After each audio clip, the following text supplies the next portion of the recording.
Something big is on the way for the Edmonton Oilers as they gear up to take on the Seattle Kraken tonight at Rogers Place. All that more today on Oilers Digest. But first, if you haven't subscribed to the channel already, make sure you do so. If you're part of the almost 82% that haven't subscribed to the channel, folks, what are you waiting for? For any and all Oiler news, Oilers Digest is the place to be. And we'd also like to thank those who have subscribed to the channel. But without further ado, let's get right into it, folks.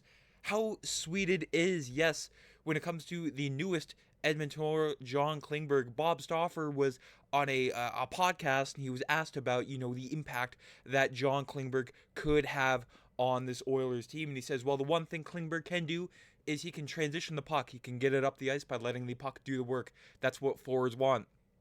I'm telling you right now, these defensemen, when they get the puck up the ice and hit you in stride so you can beat the defenseman wide, and that's what Klingberg can do. He looks really fluid. Of course, he has just been in practice sessions with the Oilers over the past week, just trying to get back into the swing of things, just trying to get back into, trying to get ready for game action. But we won't see him just yet. But Bob Stauffer also added, when it comes to the Oilers making even more moves on the blue line, he said, so when, Stan Bowman's sitting there and everyone's like, oh, Edmonton needs a big 6'3", 6'4" shutdown righty, I'd argue if you take a look at what would complement the Oilers the best, it's another guy that could move the puck. And he also brought up the trio of Evan Bouchard, Matthias Ekholm, and Connor McDavid. And the stars of the Oilers love when they have, blue liners that can give them the puck with ease. As you can see there, the analytics, again, with that trio, one of the best trios in the National Hockey League when it comes to, the D pair, first D pair, and the superstars of the league. 60% Corsi for.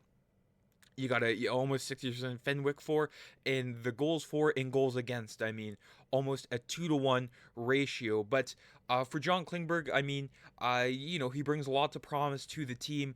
And he will most likely play next week against Detroit, from Bob Stauffer. Of course, many other Oiler analysts on Twitter and social media, they haven't set they haven't set it in stone of when John Klingberg's first game will be. But when it comes to, breaking down John Klingberg and what kind of player he really is, sure, he's an offensive defenseman. He, enters the zone with ease, exits the zone with ease. But when it comes to, playing, the position of defense, he is a little bit of a turnstile, as much as I hate to say it in the percentile here, two percentile of entry denial. So he kind of lets the forwards in, when it comes to control entry allowed percentage, 18th percentile, entry chance prevention, 20 percentile. So yeah, he can get you the puck up the ice, but when it comes to, again, actually playing defense, I don't think this is what the Oilers signed him for. I think they signed him, to add a little bit more offense on the back end. But it's a little bit scary whenever, you see him, projected next to Darnell Nurse. Of course, Darnell Nurse has played some of his best hockey next to a puck mover. I think, the best pairing he's ever had is with Ethan Bear, Tyson Barrie, to say a few defensemen here. But ever since that Nurse Bear, the D pairing, he has not played as well, consistently as I expected him to. So who knows? Maybe Nurse and Klingberg will get me to change my mind on that. But from Jonathan Willis here, he says, one nice thing about the Klingberg Oilers fit is that Edmonton can start him in the Stetcher role, technically on the second pair, but switching out with Brett Kulak in high leverage defensive situations. And if he and Nurse work, you try to build out his minutes, and that's exactly what Kris Knoblauch and Paul Coffey have done. Is sort of like a platoon role here with Troy Stecher and Darnell Nurse, and even Brett Kulak too. You start Nurse and Kulak in the defensive zone, or in the offensive zone, you start Nurse in Troy Stecher, and that sort of worked for the Oilers well. But when it comes to, the Stecher and Emberson pairing, of course, say Ekholm and Bouchard start, they have a shift, and then on the ice next is Nurse and Kulak. Well, that kind of leaves Troy Stecher and Ty Emberson all on their lonesome there. And you comparing the Nurse and Kulak pairing with the Stecher and Emberson pairing, it's a little bit disastrous, and that almost leads you to think, well, John Klingberg's on the team, and you have to see him paired with Ty Emberson. putting either Klingberg or Emberson on the left side would put them on their offhand side. You either have the younger Kaden Emberson playing the left, covering for John Klingberg, or you have Klingberg, who has barely played the left side, next to a younger defenseman in Ty Emberson. Of course, the Oilers could always do it 11-7, go and get another defenseman and sort of shelter John Klingberg in that role more. But we have yet to see until John Klingberg actually plays in an NHL game for the first time since November 2023. So it's all speculation at this point until we see Klingberg in game action. He's got, about 10 or so games before the NHL trade deadline on March 7th there. And you can see you got that gap between February 7th and February 22nd, so that's when the Four Nations face-off is for the an Olympic break, to say the least, when NHLers are with their international team, so it doesn't really help John Klingberg out in this case when it comes to, again, that 2-week break when he's played only a handful of games with the Oilers. He's got that break, and then, again, he's got the audition before March 7th. So, again, it'll be very interesting to see when Klingberg makes his debut. Again, it could be Thursday against Detroit, could be against his former team on Saturday, or, again, you could see him next week when the Oilers are on a small 2-game road trip against St. Louis and Chicago before heading back home for one against the Colorado Avalanche before they take the break. So again, should be very interesting to see what the Oilers do with John Klingberg, if they just roll out a straight Nurse Klingberg pairing and hope for the best, or again, if they do the platoon. But I trust Kris Knoblauch and Paul Coffey when it comes to the deployment of the defense. I know many others also have many questions, but those questions will not be answered until we actually see John Klingberg on the ice. But you know who will we see on the ice tonight?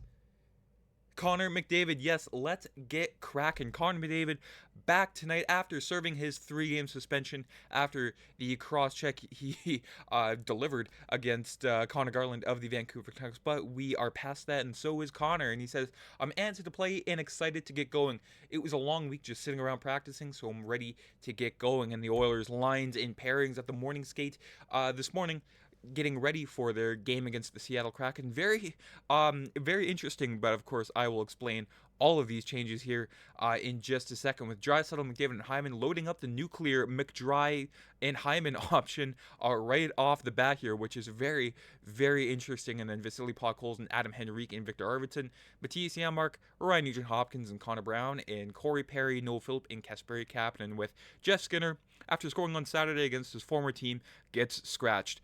I know you have questions, and so do I, folks. I cannot answer why Jeff Skinner still in the doghouse of Kris Knoblauch. And the defensive pairings, very interesting here, with Brett Kulak and Evan Bouchard, Matthias Ekholm, Ty Emberson, Troy Stecher, and Alec Regula, with Calvin Pickard in the emergency backup, who was not named, from Daniel Nugent-Bowman of The Athletic. Darnell Nurse didn't take the morning skate due to illness, but is expected to play per Oilers coach Kris Knoblauch. Stuart Skinner went to the hospital last night with his wife regarding their second child. Congrats to Stuart Skinner.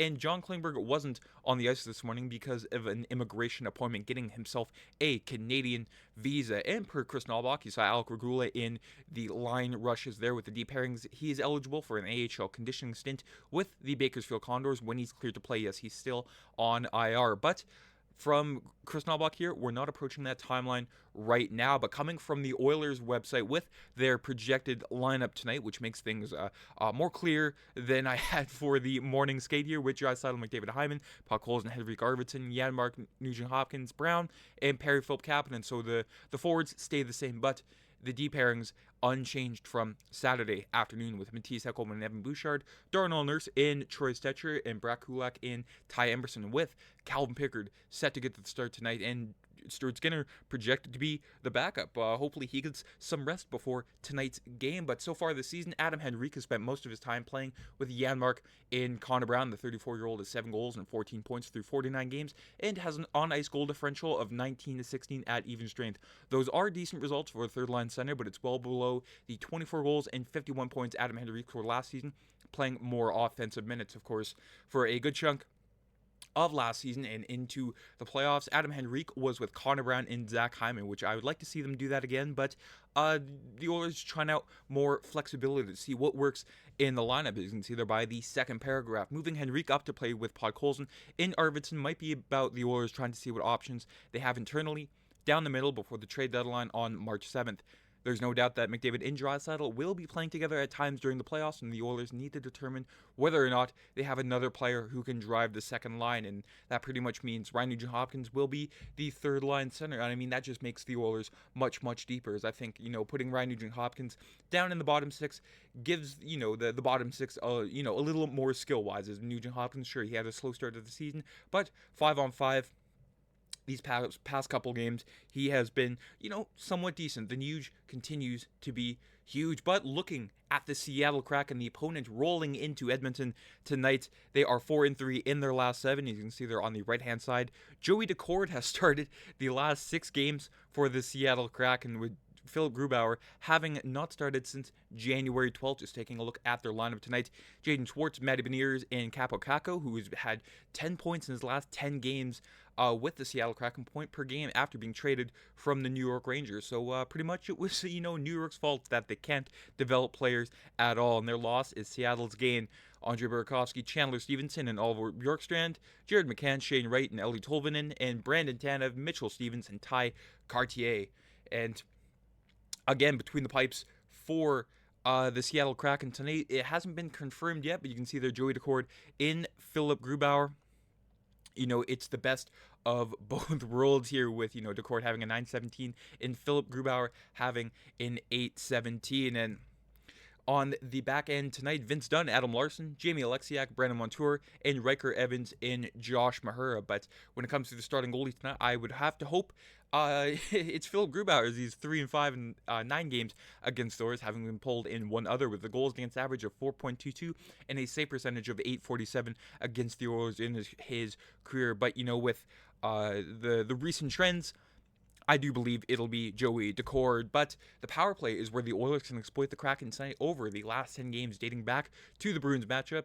Edmonton is 29.2 on the power play, which is 9th in the NHL. Meanwhile, Seattle has league goals on the penalty kill at 66.7% for 29th in the league. And Seattle has yet to beat Edmonton in almost 2 years. Their last win coming against the Oilers was in Edmonton in January of 2023. So it's almost been, or it has been 2 calendar years since Seattle beat Edmonton. So Edmonton having Seattle's number. That is it for today's video. We will be back with a game recap for you tomorrow. Should be a good one. I mean, Seattle, Edmonton always having Seattle's number. Of course, I probably just jinxed them right now. I seem to have done that throughout the season so far. But McDavid's back. There is no reason why the Oilers shouldn't come out the gates flying. That is it for today's video. Make sure you subscribe to the channel and let me know your thoughts down below. Take care. Let's go Oilers and enjoy the game tonight. I'm Matt.